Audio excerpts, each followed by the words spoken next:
करके वेखा ते खली खलोती तो सौ पी जावा। एक वाही है गलती करते। हाँ तो प्यारिओ की हाल है तुहाडा। मैं तुहाडे नाल अदनान ते अज तुहाडे लई 1970 की दहाई का इहो जिहा एक वाक़या लैके आया जिहड़ा सुन के तुसीं हैरान रह जाओगे। 1970 की दहाई दे विच दुहाई भी कह लो ते दहाई भी कह लो। यूसुफ खान बहुत ही ज़बरदस्त हीरो रहे तो वह विलन का किरदार भी बहुत ज़बरदस्त करते रहे आ। तो ये कह लो कि वह फिल्मां तक ही हीरो विलन नहीं सी, वो अपनी बाहर की लाइफ जिहदे फिल्मी एक्टर जिन्ने भी सीगे ना वो सारे ही उन्होंने को डरते सी। कोई भी एक्टर उन्होंने सामने बोलता नहीं सी क्योंकि वो अपने आप से एक उन्होंने रोब सी, एक शान सी और वो किसी की गल नहीं सुनते सी, नजायज़ गल किसी की नहीं सुनते सी। लेकिन उस दौर दे विच एक इहो जिहा हीरो सपोर्टिंग विलन जिहड़ा ना सपोर्टिंग विलन की सपोर्ट वास्ते जिहड़ा बंदा हुंदा सी वो सी जी मुस्तफा टिंड। मुस्तफा टिंड नूं टिंड क्यों कहंदे आ? और मुस्तफा टिंड इहो जिहा बंदा सीगा जिहड़ा यूसुफ खान दे सामने उन्होंने मंदे बोल जांदा सी, गालां कढ जांदा सीगा ते यूसुफ खान साहब उहदे सामने जुरत नहीं करते सीगे कि मैं कुछ कह देवां, बस हसदे होए गुजर जांदे सी। ते होया कि अज तुहानूं वाक़या सुणाना।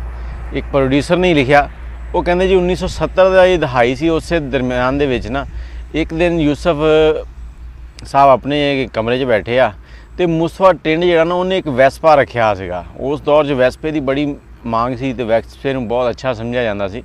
जिहदे कोल वैस्पा हुंदा सी ना बड़ी उहदी हुंदी सी शान। मुस्तफा टिंड ने जिहड़ा वैस्पा रखिया सीगा वो टुटा जिहा सीगा ते खड़खड़ करदा, ये कह लो उहदा हारन नहीं वजदा सीगा, बाकी सारा कुछ ही वजदा सी। वो जो स्टूडियो के अंदर दाखिल होंदे सी सारे ही जिहड़े एक्टर एक्सट्रा जो भी सी उहनूं जुगता मारते सी, उहदा मजाक करदे सी।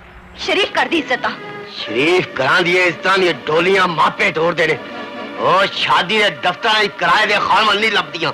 मुस्तफा टिंड जिहड़ा सी ना वो इन्हां जुगतां तो थोड़ा जिहा चिड़ जांदा सी, जिवें बंदा ना आपे चों बाहर हो जाता, इस तरह उन्हें हो जाना तो हल पा देनी ये वो, किसी को गालां कढ देनियां, किसी को कुछ कह देना तो गुस्से जा के निकल जाना।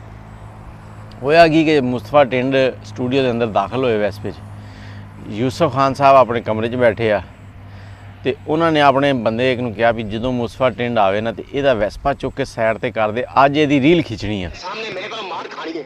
ਇਹਨੂੰ मैं पहले ही आखता सी कि मेरे नक नूं हथ ना लाई, ਇਹਨੇ मेरे नक नूं हथ लाता ते मैं ਇਹਦਾ ਲੱਕ अज ये फिरकी लईए, देखिए अज की करदा।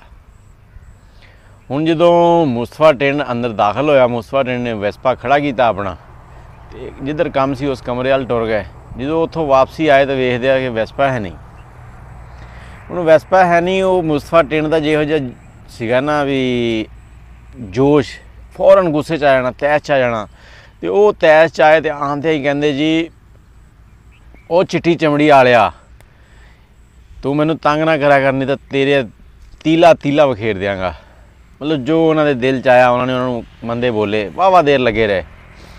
तो यूसुफ खान साहब वो कमरे 'च बैठे हस रहे आ, महसूस हो रहे उहदियां गल्लां तो क्योंकि उन्होंने बड़ा प्यार सी टिंड दे नाल।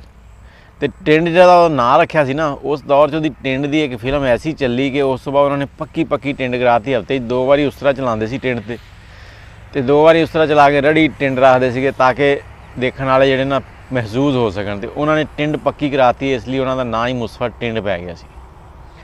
ते सपोर्टिंग विलन वो आते थे, विलन की सपोर्ट वास्ते जिहड़ा रोल हुंदा सी। हुण रौला पाई जा रहे, चिट्टी चमड़ी वाला तां कह रहे कि अंदर यूसुफ खान बैठा है। वो खान सीगे, खान अक्सर चिट्टे ही होंदे आ ते बहुत ज़्यादा चिट्टे होंदे आ। वो इस तरह चलदा रहा। जो उन्होंने वेख्या ना कि हुण मुस्तफा टिंड थक गया तो फिर वो बाहर उठ के आए, आके हसदे हुए पुछया वो जवाना की होया? कहंदा खान साहब तुसीं मैनूं तंग करदे हो। ओ यार मैं तेनों की तंग करना, तू तो वीर है मेरा।